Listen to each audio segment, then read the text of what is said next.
Good morning guys. For today's video po papapanood nyo ngayon yung pagluluto namin ng manok na luto po sa bulaklak ng sampalok. Wow. Kung gusto naman nun yung Englishin ko, tamarind flower. Nakatago pa po yung yung main ingredient na bulaklak ng sampalok. So, nilinis lang po muna yung manok guys. Ayan. Guys, ito po yung ating kakailanganing ingredients. Kaya ng luya, sibuyas, bawang, at of course meron po itong kasamang kamatis. Then, ayan po yung pechay at saka siling pamaksiw. So guys, ito yung magmimistulang paasin po doon sa ating lulutuin mamaya. Ayan po yung bulaklak ng sampalok. Again, uulitin ko po sa English, tamarind flower po. Baka hindi ko nyo alam. Ayan guys, yung ating lulutuin mamaya. Prepare na lang po natin yung ingredients and then maya maya po ay atin ang lulutuin.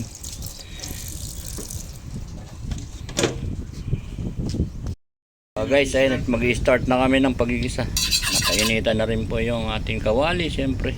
It's not time to make a change. Just sit down, take it slowly. Ay, hintayin na po natin uminit yung mantika at atin na pong igigisa ang There's so much you syempre ang sibuyas, bawang, find a girl, luya. settle down. If you want, you can marry. Look at me. Guys, ayun, unahin po natin syempre yung sibuyas sa pagigisa.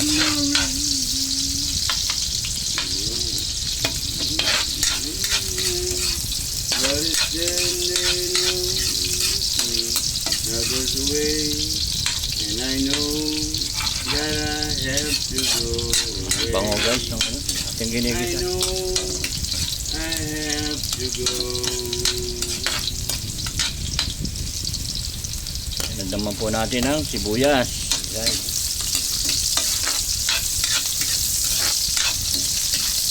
Ito nga po pala aming ilulutong manok ay may halong ulot pa. Para pamparami. Saka siyempre pagkahigo ko po ng sabaw masarap yung may lasa ng leeg at saka ng paa. Then ito po ang next, ang bawang, siyempre of course, ay may natira pa.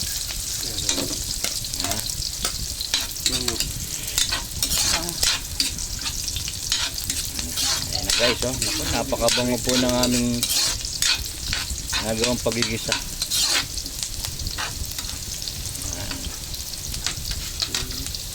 Hintay lang po natin mag golden brown yung bahagya yung ating bawang.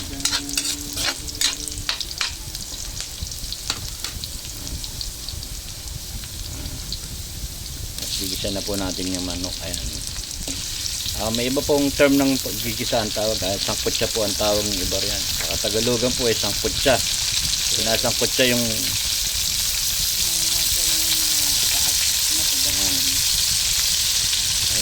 muna po siyempre yung ating mga chicken feet dahil yan ay may katigasan para po makalambot ng gusto. Giniguban nyo yung sa bitchit ng mantika at saka ng ating niluluto. Ayan guys, ito po ang paraan ng pagluluto at pagsasangkot siya.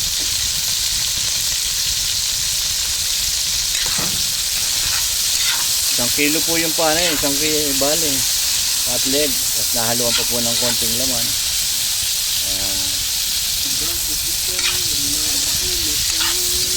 Ayan guys, may mekos na po. Mekos na yan, insan. Ayan guys, meron pa po tayong backup scene. Import po yan, from Bicol.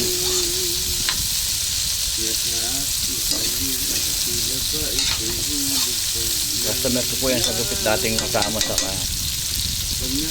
barangay. Ayaw nang kumirat o pumisit man lang. Dahil baka mawala kang bigla nang di ko alam. Habang nagluluto po kami, meron kami singat. Saan po kayo hahanap ng gano'n? Yakap kita. Nagsama-sama na po. Para masangkot siya na pong mabuti. Dapat po sa ganitong luto, sasangkot siya yung mabuti. Halos maluto-luto na po para mawawala po yung lansa ng manok. Ganyan po ang paraan. Tamang paraan. Guys, para samantala po tatakpan muna natin. Titimplahan na po natin ng pampalasa. Of course, ang asin. Pataka na rin po natin ng konting patis yan, pampalinamnam na sa ulo. Enjoy po kayo pakikinig ng aming singer. Yan po ay import niya galing Bicol. Tatakpan muna po. Guys, sinasabi ko sa inyo na kailangan sangkotsahin po natin mabuti. Para po mawala yung lansa o yung amoy ng manok.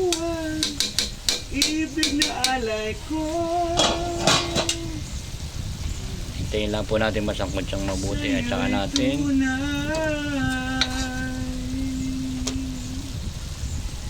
lalagyan po ng konting water yan.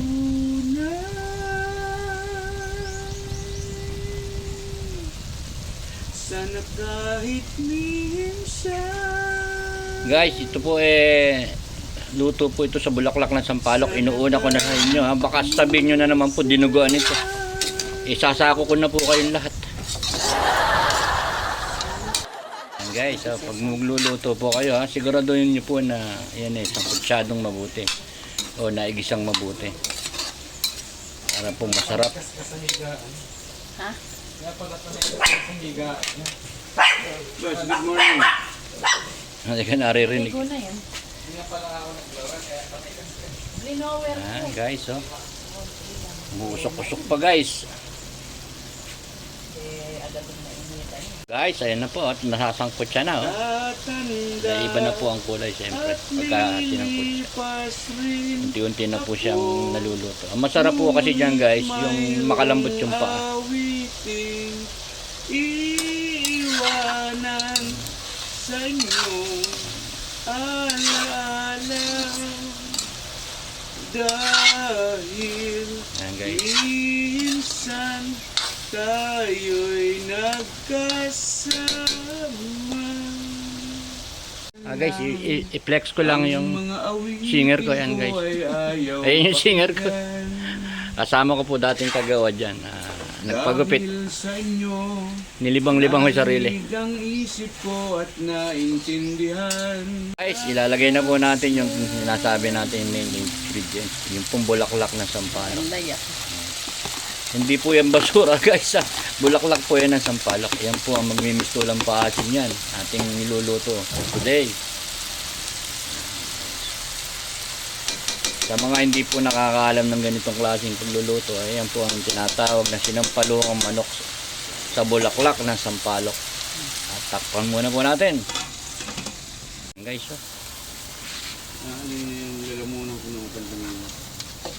lagyan na po namin ng konting tubig para unti-unti pong makaasim.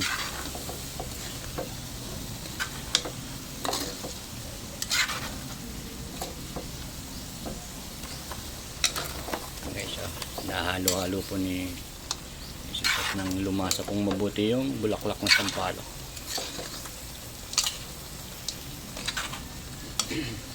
Sa mga hindi po nakakaalam ng luto na to, inuulit ko, ganito po ang paraan ng pagluluto ng sinampalukang manok. Ang gamit po ay bulaklak ng sampalok or tamarind flower in English. Ayan po, libre na po kayo sa translation. Meron pa po tayong singer. Yan po ang mahalaga dyan.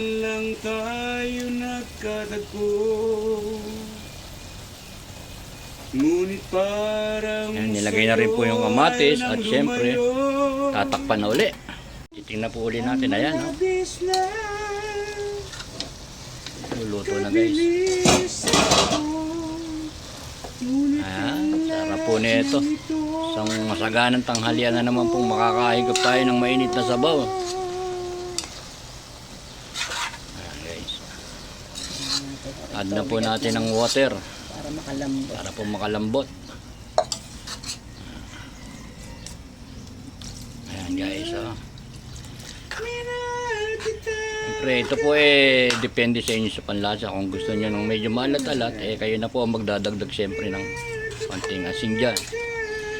At ito po pagka nakakulo na, lalagyan naman natin ng dahon ng pechay. Optional naman po kung gusto niyo lagyan, pwede. Kung ayaw niyo naman, nasa inyo. Pwede rin po dahon ng kangkong or dahon ng kamote, talbos ng kamote. Huwag lang po dahon ng bukot, matigas po yan guys. Hindi po pwede.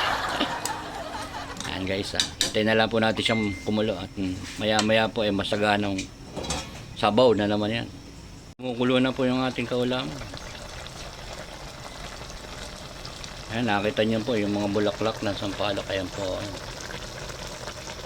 gusto lang pong may ibabaw yan para magbigay ng asin po doon sa ating lutong manok. Ayan. Lalagyan pa po natin ng konting tubig yan para makalambot yung paa. At napakasarap pong sipsipin ng paa niya. Chicken feet. Pagka malambot na malambot, yung halos po nanananggal na roon sa pinakabuto. Ayan guys. Ilang minuto na lang po luto na yun. At yun na po ang aming ulam for lunch. Tapos ko ang aking pag-aaral.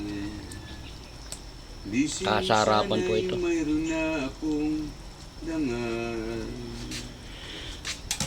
Naiharap sa'yo at Reflex ko na rin po itong nabili kong pampangat na isda. Yan po isda dapa, pero yung iba po ang tawag dito, pagka malalaki, lumalaki ho kasi yan Tampal pekpek po tawag ng iba rin. Tampal pempem. Ayan po ang tawag dyan, isda dapa rito sa Bulacan.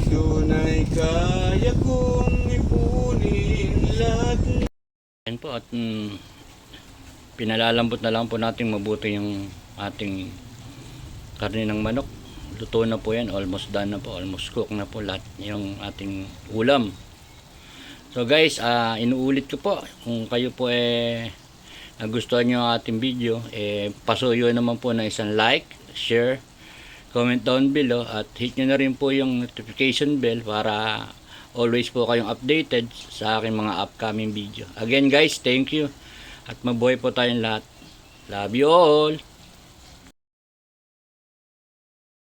Subscribe to my channel.